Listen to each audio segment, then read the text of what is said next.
আসসালামু আলাইকুম। শিক্ষা একাডেমিতে তোমাদের সবাইকে স্বাগতম। এই ভিডিওতে আমি তোমাদেরকে ষষ্ঠ শ্রেণীর গণিত বই থেকে প্রথম অধ্যায় স্বাভাবিক সংখ্যা ও ভগ্নাংশ এ অধ্যায়টির অনুশীলনী 1.1-এর 4 নম্বর, 5 নম্বর ও 6 নম্বরে থাকা এই সমস্যাগুলোকে তোমরা কিভাবে সমাধান করতে পারো তা তোমাদেরকে আমি দেখিয়ে দিব। আমি তোমাদেরকে আগের ভিডিওগুলোতে এই অনুশীলনীর 1 থেকে 3 পর্যন্ত যে সমস্যাগুলো রয়েছে এই সমস্যাগুলোকে কিভাবে সমাধান করতে হয় তা দেখিয়ে দিয়েছি। তোমরা যদি ওই সমস্যাগুলো না দেখে থাকো তাহলে আমাদের চ্যানেল থেকে ভিডিওগুলোকে দেখে নিতে পারো।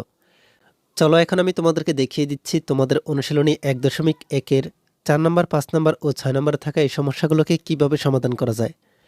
আমরা এখানে প্রথমেই 4 নম্বরে থাকা এই সমস্যাটিকে সমাধান করব।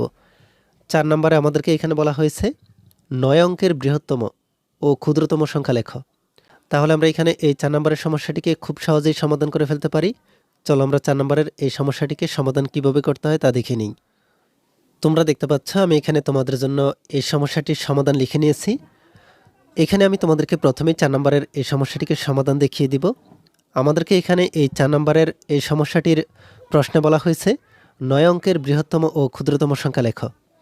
তোমরা দেখতে পাচ্ছ এখানে আমাদেরকে সমাধানে বলা হয়েছে 1 অঙ্কের বৃহত্তম সংখ্যা হলো 9। আমরা যদি এখানে 9 লিখি, এই 9 হচ্ছে 1 অঙ্কের বৃহত্তম সংখ্যা। এখন আমরা যদি এখানে 9টি 9 লিখি, 3, 4, 5, 6, 7, 8, 9, তাহলে আমরা এখানে 9টি 9 অঙ্কের বৃহত্তম সংখ্যা পাচ্ছি। আবার আমরা যদি সবচেয়ে ছোট বা ক্ষুদ্রতম সংখ্যাটিকে চিন্তা করি, আমরা জানি সবচেয়ে ছোট বা ক্ষুদ্রতম সংখ্যাটি হচ্ছে 0। তাহলে আমরা এখানে যদি 9টা 0 লিখি, 2, 3, 4, 5, 6, 7, 8, আমি যদি এখানে 9টা 0 লিখি, এখানে শূন্যের কোনো মূল্য থাকবে না। আমি এখানে প্রথমে 1 দিয়ে দিব, 1 দিব আর 8টা 0 দিব। তাহলে আমরা এখানে 9 অঙ্কের ক্ষুদ্রতম সংখ্যা পেয়ে যাব। এখানে 9টি অঙ্ক আছে আর এই 9টি অঙ্কের বা 9 অঙ্কের ক্ষুদ্রতম সংখ্যা পাচ্ছি। তাহলে 1 অঙ্কের বৃহত্তম সংখ্যা হচ্ছে 9। আমরা যদি একটা 9 লিখি তাহলে 1 অঙ্কের বৃহত্তম সংখ্যা হচ্ছে 9। অঙ্কপাতনের যে কোনো অবস্থানে 9-এর স্থানীয় মান বৃহত্তম হবে। আমরা যেখানেই 9 লিখি সেখানেই এই 9 স্থানীয় মান অনুযায়ী বৃহত্তম হবে।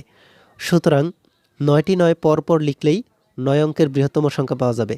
তাহলে আমরা নির্ণয় বৃহত্তম সংখ্যাটি লিখতে পারি 9টি 9। তাহলে এই 9টি 9 হচ্ছে 9 অঙ্কের বৃহত্তম সংখ্যা। এরপরে আবার আমরা যদি ক্ষুদ্রতম সংখ্যাকে চিন্তা করি, ক্ষুদ্রতম সংখ্যা হচ্ছে 0। আমি তোমাদেরকে এখানে লিখে দেখিয়েছি। পরপর 9টি 0 লিখলে কোনো সংখ্যা প্রকাশ করে না। আমরা যদি শুধুমাত্র 9টি 0 লিখতাম তাহলে কিন্তু কোনো সংখ্যা প্রকাশ করত না। তাই আমরা 8টা 0 লিখে এরপর প্রথমে 1 দিলাম। সুতরাং সর্ববামে সার্থক ক্ষুদ্রতম অঙ্ক 1 লিখে পরপর 8টি 0 বসালে 9 অঙ্কের ক্ষুদ্রতম সংখ্যা পাওয়া যাবে। তাহলে আমরা জানি আমাদের 1 থেকে 9 পর্যন্ত হচ্ছে সার্থক অঙ্ক। আমরা যদি শুধুমাত্র 0 দিতাম আমরা এখানে এই সংখ্যাটি পেতাম না। তাই আমাদেরকে এখানে 8টি 0 দিয়ে এরপরে একটা সার্থক অঙ্ক সর্ববামে বসাতে হবে। তাহলে আমরা এখানে 9 অঙ্কের ক্ষুদ্রতম সংখ্যা পাবো। আমরা যে কোনো জায়গায় 0 বসাই কোনো সার্থক অঙ্কের পাশে, ওই 0 হচ্ছে সবচেয়ে ক্ষুদ্রতম সংখ্যা। তাহলে আমরা এখানে লিখে দিতে পারি নির্ণেয় ক্ষুদ্রতম সংখ্যা হচ্ছে 1 দিয়ে আরও 8টা 0। তাহলে মোট 9 অঙ্কের ক্ষুদ্রতম সংখ্যা, আর 9টি 9 হচ্ছে 9 অঙ্কের বৃহত্তম সংখ্যা। তাহলে তোমরা দেখতে পাচ্ছ কিভাবে তোমরা 9 অঙ্কের বৃহত্তম ও ক্ষুদ্রতম সংখ্যা লিখতে পারো। তোমরা এখানে এই কথাগুলোকেও লিখে দিবে। এরপরে আমরা দেখে নিই আমাদেরকে 5 নম্বরের এই সমস্যাটিকে কিভাবে সমাধান করা যায়। তার আগে তোমরা যারা এখনও আমাদের চ্যানেলটিকে সাবস্ক্রাইব করনি তারা এখনই আমাদের চ্যানেলটিকে সাবস্ক্রাইব করে রাখো, আর যারা সাবস্ক্রাইব করেছো তাদেরকে অসংখ্য ধন্যবাদ। আমাদেরকে 5 নম্বরের প্রশ্নে বলা হয়েছে একই অঙ্ক মাত্র একবার ব্যবহার করে 7 অঙ্কের বৃহত্তম ও ক্ষুদ্রতম সংখ্যা গঠন করো। তাহলে আমাদেরকে এখানে ক নম্বরে যে সংখ্যাটা দেওয়া হয়েছে এই সংখ্যাটিকে একই অঙ্ক মাত্র একবার ব্যবহার করে 7 অঙ্কের বৃহত্তম ও ক্ষুদ্রতম সংখ্যা গঠন করতে হবে। আমরা খুব সহজেই এই ক নম্বরের এই সমস্যাটিকে সমাধান করে ফেলতে পারি। আমরা এই ক নম্বরে থাকা যে অঙ্কগুলো দেখতে পাচ্ছি এই অঙ্কগুলোকে শুধুমাত্র যদি একবার ব্যবহার করে বড় থেকে ছোটতে আর ছোট থেকে বড়তে সাজাই তাহলে কিন্তু আমরা 7 অঙ্কের বৃহত্তম ও ক্ষুদ্রতম সংখ্যা গঠন করতে পারবো।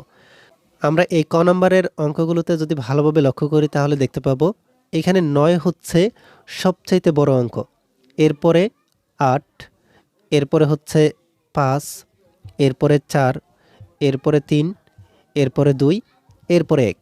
এই অনুসারে আমাদেরকে এখানে সাজিয়ে দেওয়া হয়েছে। 9 থেকে 8 ছোট। এখানে আমরা যে চিহ্নটা দেখতে পাচ্ছি, এই চিহ্নের যেদিকে হা করে আছে ওইদিকে হচ্ছে বড়, আর এর উল্টো দিকে হচ্ছে ছোট। তাহলে আমরা এখানে এই চিহ্নটির মাধ্যমে যে অঙ্কগুলো সাজানো দেখতে পাচ্ছি, এখানে 9 হচ্ছে সবচাইতে বড়। এই 9 থেকে ছোট হচ্ছে 8, এই 8 থেকে ছোট হচ্ছে 5, এই 5 থেকে ছোট হচ্ছে 4, এই 4 থেকে ছোট 3, 3 থেকে ছোট 2, 2 থেকে ছোট 1। তাহলে আমরা এখানে এই অঙ্কগুলোর মাধ্যমে বড় থেকে ছোটতে সাজিয়ে আমাদের নির্ণয় বৃহত্তম সংখ্যা পাচ্ছি 9, 8, 5, 4, 3, 2, 1। এই 7টি অঙ্ক দিয়ে আমাদের এই সংখ্যাটি পাচ্ছি বৃহত্তম সংখ্যা। আর এখানে আমাদেরকে কথা লিখতে হবে, অঙ্কপাতনে যে কোনো অবস্থানে বৃহত্তম অঙ্কের স্থানীয় মান ক্ষুদ্রতর অঙ্কের স্থানীয় মান অপেক্ষা বড় হবে। তাহলে আমরা যদি বৃহত্তম সংখ্যা তৈরি করতে চাই, আমাদেরকে বড় থেকে ছোটতে অঙ্কগুলোকে সাজাতে হবে। সুতরাং বড় থেকে ছোট ক্রমে অঙ্কপাতন করলে বৃহত্তম সংখ্যাটি পাওয়া যাবে। এই অনুসারে আমরা এখানে আমাদের নির্ণয় বৃহত্তম সংখ্যাটি পেলাম। আবার একইভাবে আমাদেরকে এই অঙ্কগুলোকে ছোট থেকে বড়তে সাজাতে হবে। সবচাইতে ছোট অঙ্কটি হচ্ছে 1, এরপরে 1-এর চাইতে বড় হচ্ছে 2, 2-এর চাইতে বড় 3, 3-এর চাইতে বড় 4, 4-এর চাইতে বড় 5, 5-এর চাইতে বড় 8, 8-এর চাইতে বড় হচ্ছে 9। তাহলে আমরা এখানে ছোট থেকে বড়তে এই অঙ্কগুলোকে লিখলাম। আর এই ছোট থেকে বড়তে অঙ্কগুলোকে লেখায় আমরা যে সংখ্যাটি পাচ্ছি, এই সংখ্যাটি হচ্ছে আমাদের ক্ষুদ্রতম সংখ্যা, 7 অঙ্কের ক্ষুদ্রতম সংখ্যা 1, 2, 3, 4, 5, 8, 9। আমরা বড় থেকে যদি ছোটতে অঙ্কগুলোকে সাজাই তাহলে হবে 7 অঙ্কের বৃহত্তম সংখ্যা। আর আমরা যদি ছোট থেকে বড়তে অঙ্কগুলোকে সাজাই তাহলে হবে 7 অঙ্কের ক্ষুদ্রতম সংখ্যা। আমরা এখানে কথাটি লিখে দিব, আবার ছোট থেকে বড় ক্রমে অঙ্কপাতন করলেই ক্ষুদ্রতম সংখ্যাটি পাওয়া যাবে। অঙ্কগুলোকে ক্ষুদ্রতম মান অনুসারে সাজালে দাঁড়ায়। এখানে আমরা ছোট থেকে বড়তে এই অঙ্কগুলোকে সাজিয়ে লিখে এরপরে নির্ণয় ক্ষুদ্রতম সংখ্যাটি পাচ্ছি 1, 2, 3, 4, 5, 8, 9। একইভাবে আমাদেরকে এখানে আরও একটা প্রশ্নে 4, 0, 5, 3, 9, 8, 7 এই অঙ্কগুলোর মাধ্যমে বলা হচ্ছে 7 অঙ্কের ক্ষুদ্রতম সংখ্যা আর 7 অঙ্কের বৃহত্তম সংখ্যা বের করতে। আর এই অঙ্কগুলোকে মাত্র একবার ব্যবহার করতে পারবো। তাহলে আমরা যদি আবারও একই নিয়মে বড় থেকে ছোটতে এই অঙ্কগুলোকে সাজাই, যেমন সবচেয়ে বড় অঙ্কটি হচ্ছে 9, এরপরে হচ্ছে 8, এরপরে 7, এরপরে হচ্ছে 5, এরপরে 4, এরপরে হচ্ছে 3, এরপরে হচ্ছে 0। এখান থেকে আমরা এই অঙ্কগুলোকে নিয়ে বড় থেকে ছোটতে এই অঙ্কগুলোকে সাজানোর পরে আমরা সংখ্যাটি পাচ্ছি এই সংখ্যাটি। এই সংখ্যাটি তাহলে আমাদের নির্ণয় বৃহত্তম সংখ্যা। আমরা কথাটিকে লিখে দিব, অঙ্কপাতনের যে কোনো অবস্থানে বৃহত্তর অঙ্কের স্থানীয় মান অপেক্ষা বড়। এখানে 8 থেকে 9 বড়, এরপরে 7 থেকে 5 থেকে 7 বড়, 7 থেকে 8 বড়, 8 থেকে 9 বড়, এভাবে। তাহলে এখানে ক্রমানুসারে দেখানো হয়েছে। এরপরে বলা হচ্ছে বড় থেকে ছোট ক্রমে অঙ্কপাতন করলে বৃহত্তম সংখ্যাটি পাওয়া যাবে। আর এই অনুসারে আমরা এখানে নির্ণয় বৃহত্তম সংখ্যাটি পেলাম 9, 8, 7, 5, 4, 3, 0। একইভাবে আমরা যদি ছোট থেকে বড়তে এই অঙ্কগুলোকে সাজিয়ে লিখি,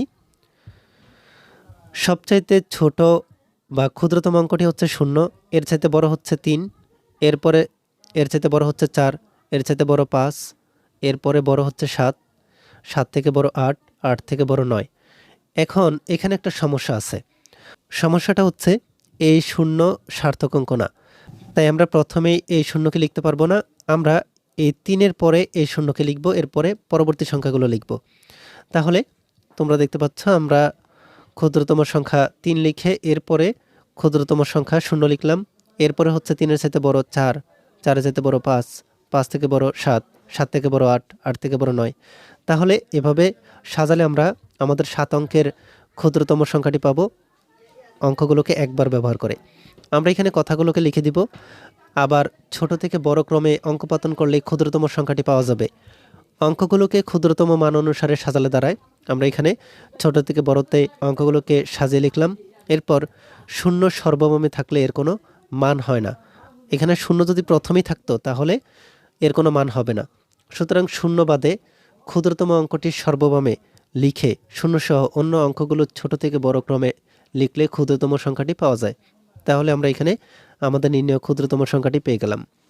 তোমরা দেখতে পাচ্ছ কিভাবে আমরা এখানে এই 5 নম্বরে থাকা প্রশ্নটিকে খুব সহজেই সমাধান করে ফেলতে পারি।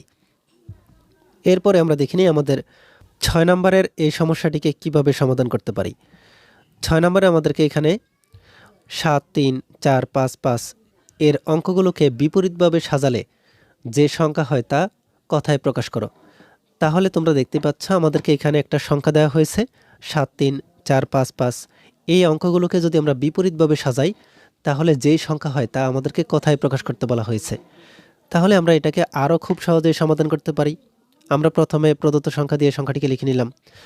আমরা যদি এখানে কমা দিয়ে লিখি তাহলে ৭৩,৪৫৫ এই সংখ্যাটি পাই। আমরা যদি এই সংখ্যাটিকে বিপরীতভাবে সাজাই তাহলে 5 হবে প্রথমে, এরপর এই 5, এরপরে হচ্ছে 4, এরপরে 3, এরপরে 7। তোমরা দেখতে পাচ্ছ এখানে এই সংখ্যাটি বিপরীত ক্রমে সাজালে সংখ্যাটি হবে ৫৫,৪৩৭। এখন আমরা যদি কথায় প্রকাশ করি তাহলে এই সংখ্যাটি হবে ৫৫,৪৩৭। তোমরা দেখতে পাচ্ছ 6 নম্বরের এই সমস্যাটিকে আরও সহজে আমরা সমাধান করতে পারি। আমরা এখানে 4 5 6 এই তিনটি সমস্যাকে খুব সহজেই সমাধান করে ফেললাম। এই ভিডিওতে এই পর্যন্তই। তোমাদের যদি এই ভিডিওটি ভালো লেগে থাকে তাহলে এই ভিডিওতে লাইক ও শেয়ার করে দিতে পারো। আর পরবর্তী সকল ভিডিওগুলো পাওয়ার জন্য আমাদের এই চ্যানেলটিকে এখনই সাবস্ক্রাইব করে রাখো।